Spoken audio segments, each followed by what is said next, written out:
catch your horse is one of the most frustrating things that can happen to you during your horsemanship journey.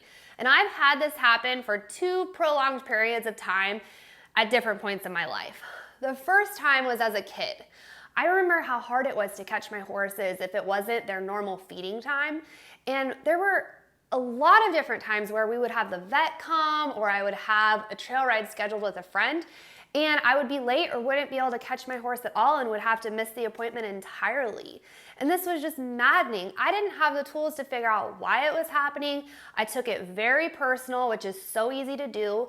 This fact that my horses did not want to be with me. They were making that so clear. So we ultimately figured out ways around this without actually addressing the core issue or trying to figure out why it was happening or even asking ourselves why. We would just leave the horse in their stall for the day and wait for that afternoon vet appointment, or we would leave them in a small catch pen overnight. But these situations and these fixes weren't really the best because it would throw the horse off of their normal schedule, which we tried so hard to maintain. And sometimes it just wasn't ideal. Sometimes we needed the stall for a different horse to be in, or we would at one point we had a lot of horses at our house, so we were like cycling them all in and out of different stalls. We had like a whole brood that would be out during the day, and then we'd swap them. So we might need this stall for something else, so it maybe just wasn't even the most convenient thing.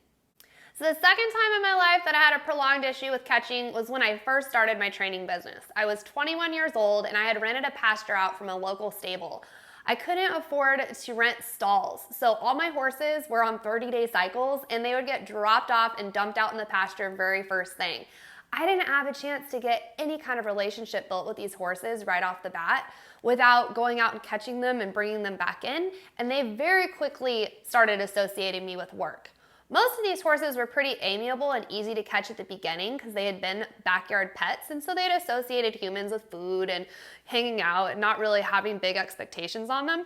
While with me, they were starting to work maybe harder than they ever had in their entire lives. They had expectations put on them, and they were being taken away from their herd mates that they had bonded with much more than they had bonded with me. So I had a heck of a time at first getting them to where they would be caught.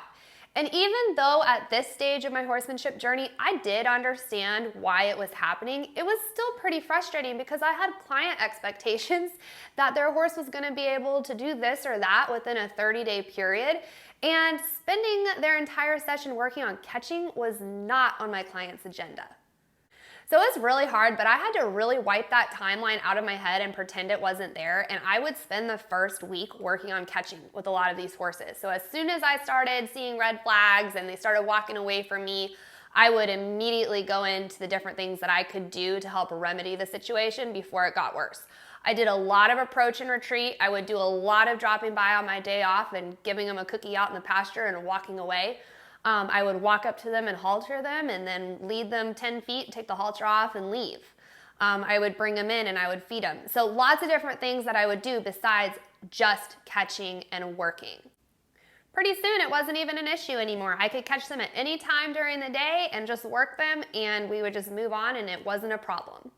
So questions you can ask yourself about why your horse doesn't want to be caught. This can be so hard because our horses are literally telling us that they do not want to spend time with us.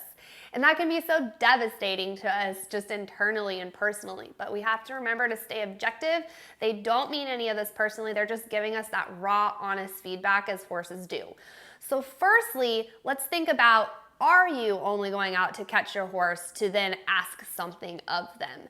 I always think about how this is similar to if you have that friend that always calls you when they need something and that's the only time you ever hear from them.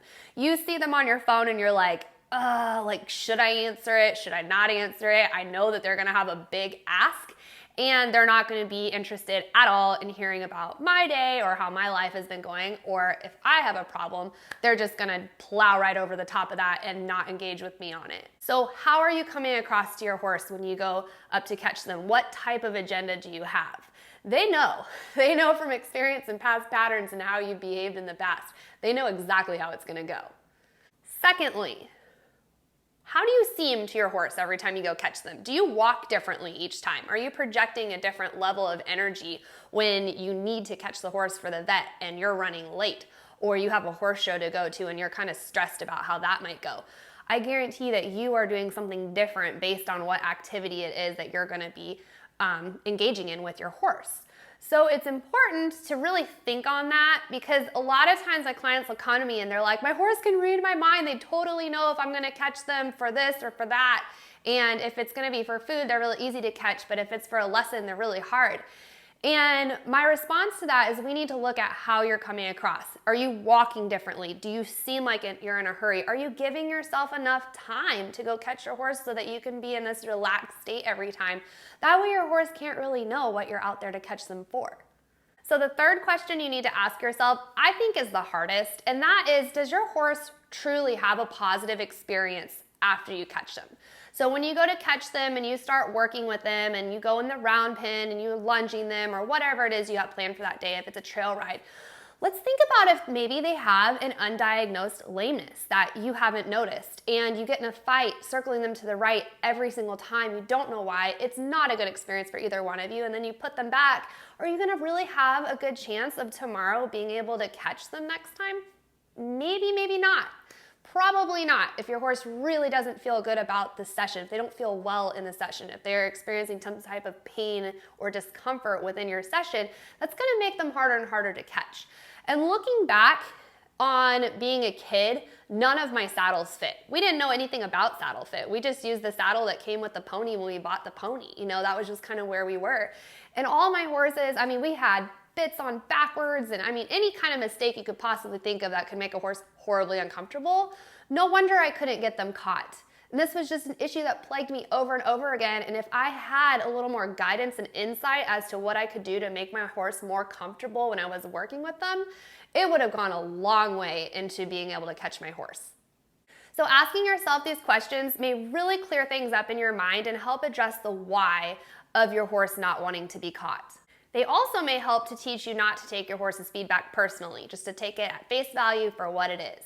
So if you have a hard to catch horse, what are some things that you're gonna change after watching this video on your approach? I would love to hear about that in the comment section of this video, and make sure you like this video and you go over to my YouTube page and subscribe to my channel as well for more tips.